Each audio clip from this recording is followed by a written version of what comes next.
Welcome back to the channel. I was lucky enough to get early full game access to the newly released game by Pathea Games called Let's School. If you're unfamiliar with Pathea Games, then you're really missing out because they've made some great games like My Time at Pathea and My Time at Sandrock, which are both stellar games.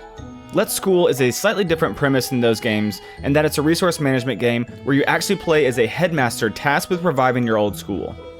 You are able to rebuild your school or even arrange classes so that you not only educate your students, but that you maximize their mood and quality of learning.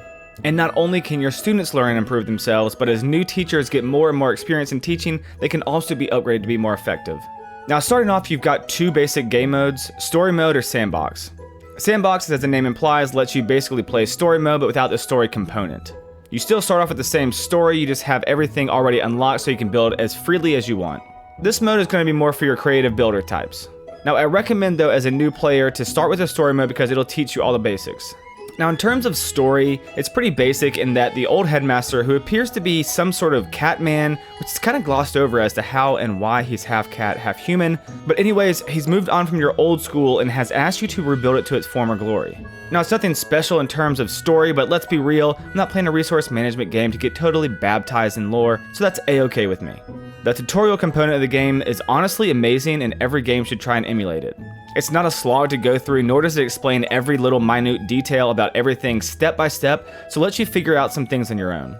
For example, I noticed that the classrooms over time started to get really dirty and fill up with trash, so I went to my furniture options and found that I could actually build trash cans and brooms to clean up the mess. That said, if you're not as observant, you will eventually get a prompt about the trash, but it lets you learn things for yourself first and foremost.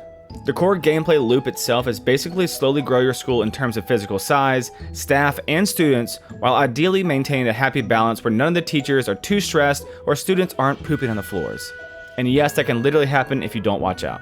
You're able to speed up time or slow it down or even pause it altogether if you need a second to catch your breath. It's nice too because for the most part, especially early game, you can decorate or build out your school as your staff and students are all working. There are times though where you need to intervene with misbehaving students who kind of remind me a lot of myself when I was in school. Maybe they'll learn to be a little more discreet next time. Even teachers need to be reprimanded at times if they aren't disciplined enough to stay on task.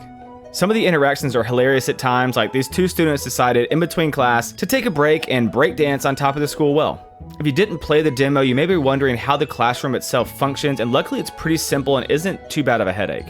After you've built a classroom, you have to make sure you've assigned a teacher to that room, and then you set what classes you want based on the student's interest, which at the start is pretty limited. But once you do that, you then set what students you want in that class, and boom, it'll basically continue to operate without you needing to interfere. The students will take recess when required and grab lunch or go to the bathroom, and then be in the classroom for the next class. And in some cases, your more studious students prefer to get to class earlier than others, which just adds to some of the personality of some of the students.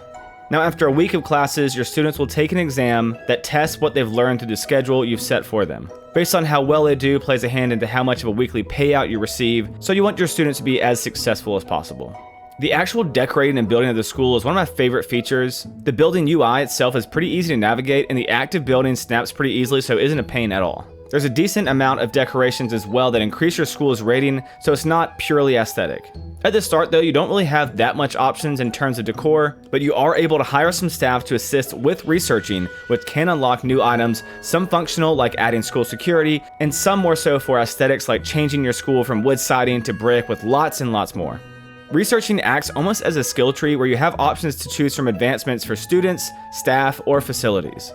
You could specialize in making sure your staff is happy and content in your research in hopes it'll trickle down to the students, or focus on making sure your students have access to the best classes possible. The choice is yours. Now that we've talked some general gameplay, let's talk about some more technical items. Starting with controls and UI, they're about as clean as it gets without being overly simple. Very quick to get used to and get a grasp of. The UI at times, while clean, seems to be somewhat complex, as sometimes I'll have to search through a couple of the menus to find out what I'm looking for, but it doesn't take very long. And if you follow along with the tutorial as well, you won't have any issues. Now, the sound design and soundtrack really matches the style, and the music itself does a good job of feeling school-like, but isn't repetitive or annoying. Now that said, there's nothing too crazy or special about the music though, so while it fits the school theme and works well in the game, it isn't anything that I'll be seeking out on Spotify to listen to. The graphics themselves are low poly and more bright and cartoony colors, which normally I'm not that big of a fan of low poly style graphics, but the game theme and overall style of play works really well with the art direction, and honestly even at times adds to some of the humor and situations your students get into. Now, talking about current content and replayability, there's basically 2 maps you can play on with really infinite replays possible, since each playthrough you can focus on a different style or your own personal challenges. That said, it might get a little redundant with only 2 maps and 2 different game modes. I really hope they do add other map options or game modes that would maybe add a more unique playstyle to the game. I think a good idea would be able to build your entire school from scratch, since sandbox mode roughly just follows the story minus the actual story element. Overall though, in my 10 hours of playthrough, it's a great game if you enjoy cozy resource management games that can be as easy or as difficult as you want them to be. That said, if you're looking for a more serious and not as cartoony game, then this game might not be for you, but I definitely recommend at least playing the demo before rolling out Let's School. Let's School will be coming to PC on July 26th, so be sure to check out their Steam page if you haven't already, which I will link below. And I hope you enjoyed the video. If you did, please consider subscribing because I make content on similar style cozy games, and I'll see you next time, YouTube. Peace out.